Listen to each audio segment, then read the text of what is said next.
The Fallen Legion games are a series of action-based side-scrolling RPGs, with the first release on the Switch, Fallen Legion Rise to Glory, being a definitive edition of the previous entries in the series, Fallen Legion Sins of Empire and Fallen Legion Flames of Rebellion.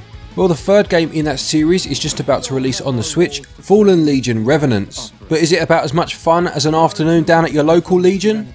I'm Glen Bolger, thank you to the publishers for the review code, and now, let's find out.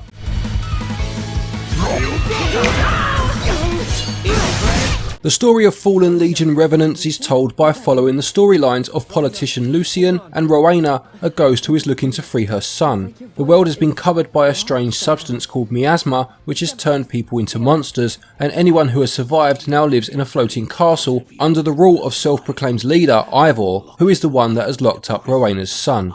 Gameplay wise, as mentioned, Fallen Legion Revenants is a side-scrolling RPG. Things take place in two forms. You will play as Rowena as she leads her troops into battle on a 2D plane, but you will also control Lucien at times as he tries to gain information and power to assist Rowena and bring down Ivor. Sometimes the action will switch between the two characters mid-battle, and we'll discuss this in more detail a bit later. Starting with the battle in sections then, Rowena herself isn't on the front line during battle, although she can take part. Instead, the main fighting is done by your exemplars, who are positioned on the main battle plane. Each exemplar can perform a basic attack, and you choose which of these exemplars to attack with by pressing the face button assigned to them and displayed above their head. Each attack will use one attack point, with these refilling slowly over time. Attacking enemies builds up your mana, and gaining enough of this will earn you a mana orb. These can then be used to perform your character's special attacks called death blows. You can also use the mana orbs to perform magic attacks with Rowena herself. You can block by holding down L, and this is important as a perfect block will refill one attack point for each exemplar, plus it can give you the chance to stun your opponent. As well as attacking, you will need to move your troops along the tiles on your side of the screen to avoid enemy attacks, and you can also aim at a specific tile in your opponent's side to target a particular enemy. You do this with the right stick. If an exemplar falls in battle, Rowena can attempt to revive them by holding down their assigned face button until that character's portrait refills. This will become harder the more times they fall, with the portrait taking longer to refill, and should all of your exemplars fall at once, then it's game over and you'll need to retry that battle. As I mentioned, the battles take place on a 2D plane, and victory in one of these will see your team move on to the next until you generally get to a boss battle. These can be quite tricky, with bosses having huge health bars. The boss at the end of a chapter has multiple health bars for you to get through, and these will need you to strategize in order to succeed, and are real wars of attrition. At the end of one of these runs, you will be graded on your performance and will have the opportunity to choose a skill called an Arceus, plus you may also gain some spoils of war. The battle system is actually very good and pretty deep, and after battle you will be taken to the hub area of the city of Welkin, which is generally where you switch to Lucien. This again takes place on a 2D plane, and there are a number of support characters present here that you can speak to. Walking to the edge of the screen allows you to travel to the other areas of the castle, such as the library, the warehouse and the chapel.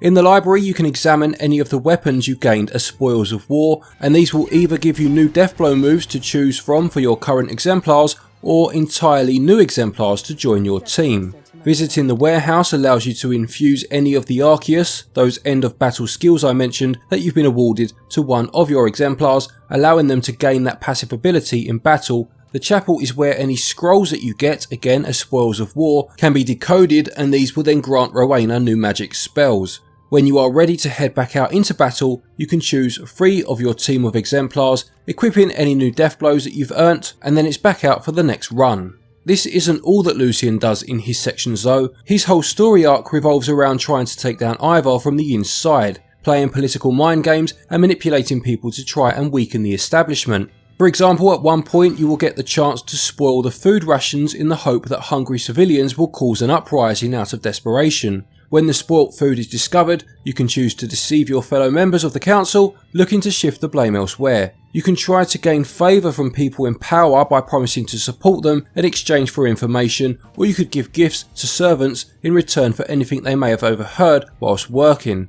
As good as this sounds though, for the most part it's the weakest point of the game. The reason for this is that everything being on a 2D plane means that you are only ever really walking from one screen to the next, clicking the talk option for anyone that you find, and moving on to another topic if one becomes available on the conversation wheel. Sometimes you might need to sneak past guards or find an item, but to be honest, it's all incredibly basic. To give credit where it's due, sometimes it throws up some interesting ideas. For example, finding something written in a book in the library could open up a different path to take in battle and may lead you to finding a new exemplar, but it misses much more than it hits due to not really fleshing out any of the characters properly. The quality of the storytelling is just not good enough to carry the political angle Lucien's sections go for.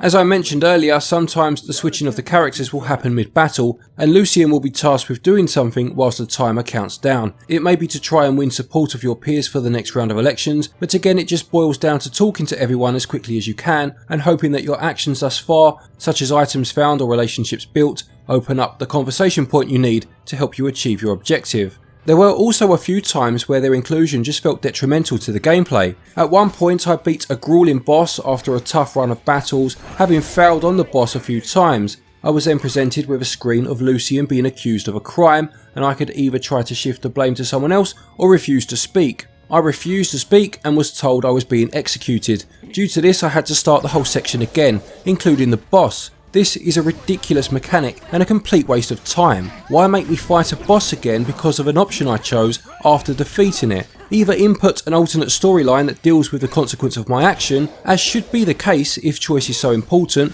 or just let me choose the other answer. I encountered a similar scenario later on and had a feeling that again one of the answers would end the game. Probably in a bad ending sort of way rather than a game over, but because I had a feeling I would have to redo the section again to continue on the alternate path, I picked the answer I didn't really want to avoid that from potentially happening.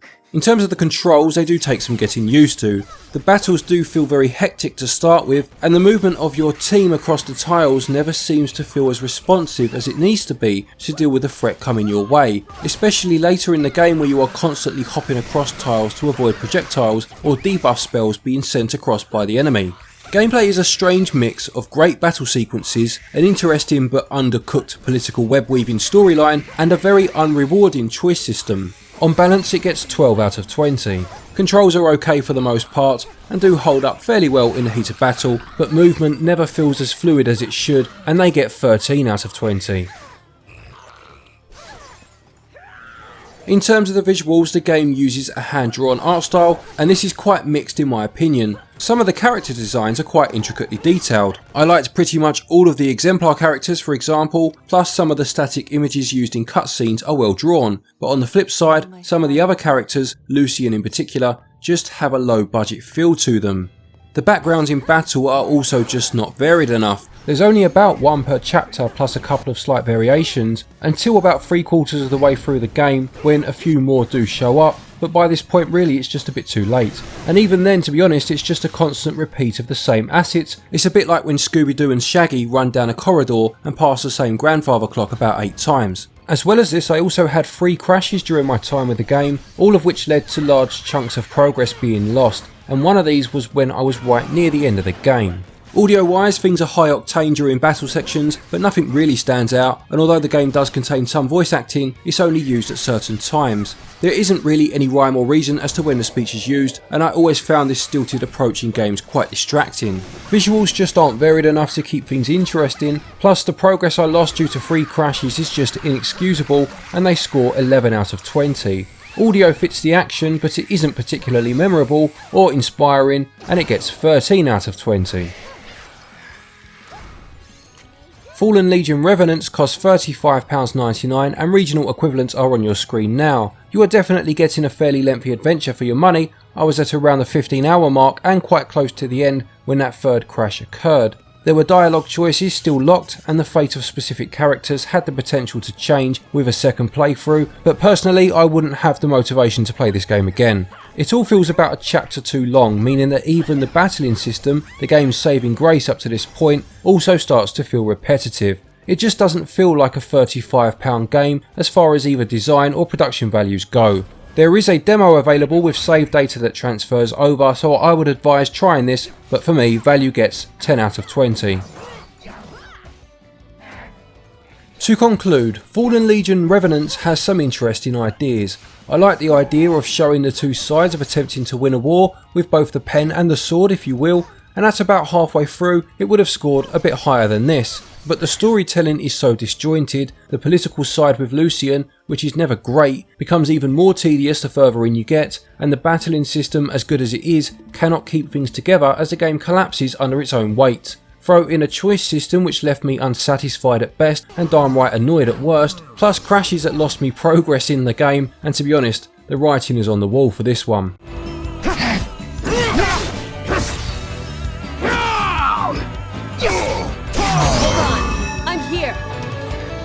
Fallen Legion Revenants gets a SwitchUp score of 59%. Thank you everybody for watching, I hope you enjoyed this review. Please do remember to leave a like if you did. A quick thank you to our Patreons as always for your continued support, and to each and every one of you for watching our videos. Take care, stay safe, and until next time, happy gaming.